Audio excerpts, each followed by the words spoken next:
রাধে রাধে বন্ধুরা, তোমরা সবাই কেমন আছো? আশা করি ভালো আছো। আমিও খুব ভালো আছি। তো এখন সকাল 10:30 বাজে। 10:30 থেকে আমি আমার ব্লগটা স্টার্ট করলাম। একবারে সব কাজ সেরে নিয়ে তারপরে চলে এসেছি। একবার বাজার ঘাট করে নিয়ে তোমাদের সামনে এসেছি। তা কিছু মুদিখানা বাজার করেছি আর মাছ এনেছি। তা কি বাজার করেছি সবটাই তোমাদের সাথে শেয়ার করব। আগে মাছগুলো আমি প্যাকেটের থেকে গাবলায় ঢেলে নিই, তারপরে তোমাদেরকে দেখাচ্ছি আমি কি মাছ এনেছি আর কি বাজার করেছি। তা দেখো, এটা হচ্ছে তেলাপিয়া মাছ এনেছি, এটা হচ্ছে রিঠা মাছ এনেছি, আর এটা হচ্ছে কাচকি মাছ এনেছি।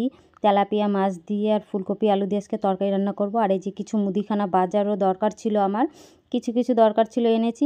কিন্তু আমি ভীম জেলটা আনতেই ভুলে গেছি, বাসন মাজার ভীম জেল, ওটাই আনতে ভুলে গেছি।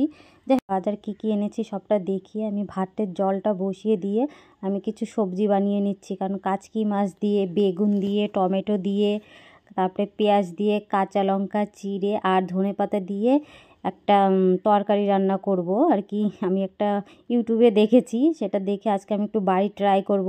এর জন্য অল্প করেই আমি মাছ এনেছি, যেহেতু আজকে প্রথমবার ট্রাই করব। তো যদি ভালো না হয় অল্পর পর দিয়ে যাক, যদি ভালো লাগে তাহলে আবার একদিন করব। এর জন্য আর কি সব সবজি যা লাগবে আমি সব দেখো বানিয়ে নিচ্ছি। বানিয়ে একবারে ধুয়ে আমি রেখে দিচ্ছি। তা কয়েকটা ধনেপাতা আমার দরকার লাগবে। তো এখন আমি আমার ধনেপাতাগুলো আনতে গেছিলাম, সাইডে ঝুড়িতে ছিল, দেখো ধুয়ে রেখেছিলাম সাজিতে। সেই সাজি থেকে ধনেপাতা এনে আমি যে কুচিয়ে নিয়ে রেডি করে নিয়ে একবার আমি বসলাম।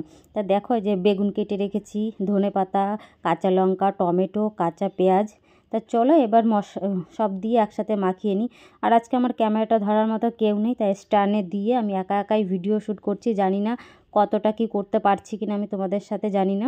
তাই যে প্রথমে বেগুনগুলো নিয়ে নিলাম। বেগুন নেওয়ার পরে তারপরে মানে যা কেটে রেখেছি, পেঁয়াজ, টমেটো, ধনেপাতা আর কি সব দিয়ে, ধনেপাতাটা একটু পরে দেবো মাছ দেওয়ার পরে। যে কাঁচা পেঁয়াজ দিয়ে দিচ্ছি, লঙ্কা দিয়ে, তারপরে হলুদ লবণ দিয়ে সব একসাথে মাখিয়ে, কাঁচা তেল দিয়ে একসাথে মাখিয়ে মানে আর কি কড়াইতে বসিয়ে দেবো। মাঝে মাঝে এরকম সাধারণ খাবার দিয়েও তৃপ্তি করে এক প্লেট ভাত খাওয়া যায়, জানো বন্ধুরা। এটা হয়তো দেখায় যে সাধারণ খাবারটা, কিন্তু তার এই সাধারণ খাবার দিয়েও কিন্তু জানো বন্ধুরা এক প্লেট ভাত খাওয়া যায়। এরকম আমার যেটা মনে হলো আমি সেটাই বললাম আর কি। তা যাই হোক, এই যে সাধারণ খাবারটাই তোমরা হয়তো ভাবতে কী এমন একটা দিদিভাই শেয়ার করলো যে শেয়ার করা লাগলো, যার জন্য আমি বললাম যে সাধারণ খাবার দিয়েও মানুষে কিন্তু তৃপ্তি করে খাওয়া যায়। আমাদের তো রোজ তো মাছ মাংস খাওয়া তো সম্ভব হয় না। তা যেটা আমার যেটা লাইফস্টাইল, যেটা নিয়েই আমি আমার ভিডিও ব্লগ দিই, সেগুলোই আর কি তোমাদের সাথে শেয়ার করি। তা দেখো, এই যে অল্প করেই যেহেতু বললাম প্রথমে মাছ এনেছি, অল্প করে মাছ এনে যে সব একসাথে আমি মাখিয়ে নিলাম। মাখিয়ে নিয়ে এরপর এখনও ধনেপাতাটা দিইনি। তো এখন এর ভিতরে আমি ধনেপাতাটা দিয়ে দেবো। এই যে ধনেপাতাটা দিয়ে একটু ভালো করে মাখিয়ে নেব। আবার মাখিয়ে নিয়ে তারপরে আমি গাবলা থালাটা দিয়ে আমি একটু আবার ঢেকে রাখবো। আর এদিকে তো আমি হাঁড়িতে মানে জল দিয়েছি, এখনও চালটা আমি দিতে পারিনি। তাই এটা মানে রেডি করতে করতে দিকে আমার জলটাও গরম হয়ে যাবে, আমি চালটাও দিয়ে দেবো। তা দেখো চালটা আমি হাঁড়িতে দিয়ে দিয়েছি। আর এই যে ফোড়নে দিয়ে দিলাম শুকনো লঙ্কা আর জিরে। আর এটা রান্না করতে গেলে কড়াইটা কিন্তু ভীষণভাবে তাতিয়ে নিতে হবে, নাহলে মাছগুলো লেগে যেতে পারে। যত ভালোভাবে কড়াইটা তাতাবে, তেলটাও ভালো করে তাতিয়ে নিয়ে তারপরে তুমি যে মশলাগুলো মাখিয়ে রেখেছিলে সেগুলো দিয়ে ভালোভাবে একটু নাড়াচাড়া করে নিতে হবে। ওলট পালট মানে উল্টিয়ে পাল্টিয়ে দিতে হবে আর কি। সুন্দরভাবে একটু নাড়াচাড়া করে, জল বেশি দেওয়া যাবে না, এতে জল লাগবে না, যেহেতু বেগুন অল্পতেই নরম হয়ে যাবে। লবণ যেহেতু দেওয়া আছে, লবণের থেকে যে জল বেরোবে এতেই আমার বেগুনটা সেদ্ধ হয়ে যাবে। তবুও আমি একটুখানি দিয়েছি জল, মানে যে গাবলাটা ধুয়ে সামান্য কিছু একটু জল আমি দিয়ে দিয়েছিলাম, আর কিছু না। আর দেখো বন্ধুরা, বেশ কড়াইতে লাল লাল সবুজ খুব কালারিং লাগছে না, খুব ভাল লাগছে আমার। যাই হোক, এই যে এখন আমি একটু ঢেকে রাখলাম। আর এদিকে দেখো এই যে ভাতটা আমি বসিয়ে দিয়েছি, অল্প করেই চাল নিয়েছি, কারণ রোজটার দিন সকালে আমাদের ঠান্ডা ভাত খাওয়া লাগছে, আর ভালো লাগে না। এর জন্য আজকে অল্প করেই চাল নিয়েছি, রাত্রে দরকার পড়ে আমি আবার রুটি করে নেব। দেখো ঢাকনাটা তুলে এই পর্যায়ে এসেছে আমার তরকারিটা আর কি। আর এদিকে আমি ভাতটাও দেখে নিচ্ছি যে ভাতটা আমার হয়েছে কিনা। তারপরে ধনেপাতা, এই তরকারিতে ধনেপাতা আর একটু চিনি দিয়ে নামিয়ে নিয়েছি, সেটা অ্যাভয়েড করে নিয়েছি, তোমাদেরকে আর দেখানো হয়নি। তা দেখো বন্ধুরা, আমি গাবলায় নামিয়ে নিয়েছি। গাবলায় নামিয়ে নিয়ে তারপরে আবার অন্য রান্নার যা করব সেই রান্নার দিকে এগোবো। তোমাদের দাদাভাই ভীষণ ভালো খেয়েছে। তোমাদের দাদাভাই বলছে, দোলন আমি যদি আবার বাজারে যদি আমি কাচকি মাছ পাই আবার আনবো, তুমি আমাকে এরম করেই রান্না করে দেবে। খুব ভালো লাগলো খেতে, ভীষণই ভালো খেয়েছে ও। আমি যেহেতু ভয়েস ওভারটা পরে দিচ্ছি যার জন্য তোমাদেরকে বললাম। তারপরে যাই হোক, মিট কেসের ভিতরে আমি ওই তরকারিটা ঢুকিয়ে রেখেছি, রেখে তারপরে এই যে রিঠা মাছগুলো আমি ভেজে নিচ্ছি কড়াইতে। আমি হলুদ দিয়ে তারপরে মাছগুলো ভেজেছি যাতে আমার তেল না ছেটে, যার জন্য ওরকমভাবে তোমরাও ফলো করবে, দেখবে তোমাদেরও গায়ে তেল ছিটে আসবে না। তা দেখো ফাইনালি আমার মাছের ঝোলটা হয়ে গেছে। একটু ধনেপাতা দিলাম আর গরম মশলা দিয়ে আমি একটু নামিয়ে নেব। একটু ঝোল রেখেছি কারণ আজকে যেহেতু ডাল রান্না করিনি এর জন্য ঝোল করব। এই যে আমি সন্ধ্যাবেলা এসেছি, দুপুরে আর তোমাদের সামনে আসতে পারিনি কারণ ফুল তুলতে গেলাম, তারপরে রান্না বান্না করে ফুল তুলে সব তুলতে যেয়ে আর তোমাদের সামনে একদমই আসা হয়নি।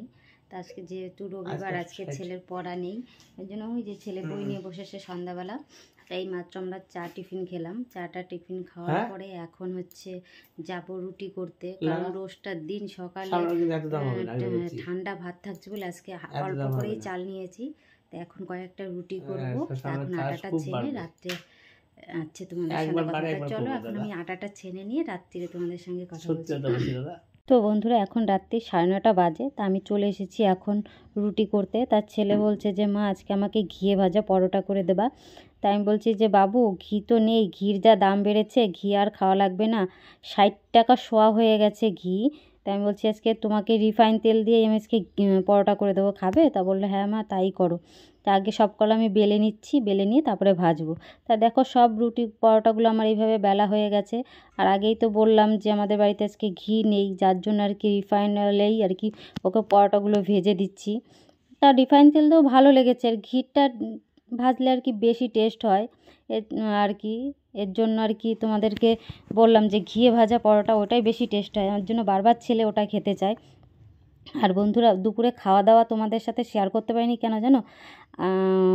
আজকে যেহেতু রবিবার ছিল, ভিডিওটা আমার ছাড়তে একটু দেরি হয়ে গেছে, কারণ কালকে আমার খুব একটু আর্জেন্ট কাজ ছিল, আমি ওখানে গেছিলাম, যার জন্য ভিডিও এডিট করতে পারিনি।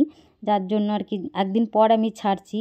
তা আমার বান্ধবীর তো রবিবার একাদশী ছিল, ওদের বাড়ি আবার অতিথি এসেছে রাজস্থান থেকে। তা দুপুরবেলা আমি ওরা একটু মাংস এনে দিয়েছিল, সেই মাংস আমি রান্না করে দিয়েছিলাম আমাদের বাড়িতে। সেটা তোমাদের সাথে শেয়ার করা হয়নি, তাড়াহুড়ো করে রান্না করেছি তো। সে বান্ধবী আবার কী করেছে, বললো কি ওরা দুজন এসেছে, দুজন খাবে। তা বললো দোলন এতটা মাংস তো আমি নেবো না, তোমরা খেয়ে নিও। তা ও আমাদেরকে দিয়ে গেছিলো অর্ধেক আর ও অর্ধেক নিয়ে গেছিলো। এই পরোটা দিয়েই আর কি মাংস দিয়ে পরোটা দিয়ে আমরা রাত্রে ডিনারটা করে নেবো। আর তোমাদের দাদাভাই তেলে ভাজা ঘিয়ে ভাজা জিনিস কিছুই খেতে চায় না, ওর জন্য আবার আমাকে রুটি করা লেগেছে, রুটি করেছি। আর চলো তাহলে সব ভেজে নিয়ে তারপরে আসছি। তা দেখো এই যে তোমাদের দাদাভাইয়ের রুটি, 3টে রুটি করেছে। আর এই যে সকালে যে তরকারি রান্না করেছিলাম কাচকি মাছের, ও বলছে আমাকে ওটা দিয়েই দেবে, আমি মাংস খাবো না, ওটা ভীষণ ভালো হয়েছে। আর এই যে এটা ছেলের খাবার, আর বাবার খাবারটা বাবা বলছে আমাকে 2টো দেবে, আমি বেশি খাবো না, কারণ হয়তো সন্ধ্যাবেলায় চাটা খেয়েছে, একটু মুড়ি টুড়ি খেয়েছে তো, বয়স হয়ে গেছে এখন, এর জন্য খেতে পারে না একদমই। তা বাবার খাবারটা দিয়ে এসেছি, বাবা খেয়ে নিয়েছে। আর এই যে এখন আমাদের খাবারটা বেড়ে নিচ্ছি। তা চলো বন্ধুরা, আর ভিডিওটা তাহলে বেশি বড় করব না, এখানে এন্ড করে দেবো। আশা করি তোমাদের ভালো লাগবে। আর আমার এই ধরনের ব্লগ ভিডিও যদি তোমাদের ভালো লেগে থাকে অবশ্যই like comment share and subscribe করে আমার পাশে থাকবেন। আর পাশে থাকা বেল নোটিফিকেশনটা অন করে রাখবেন যাতে আমার কোনো নতুন ভিডিও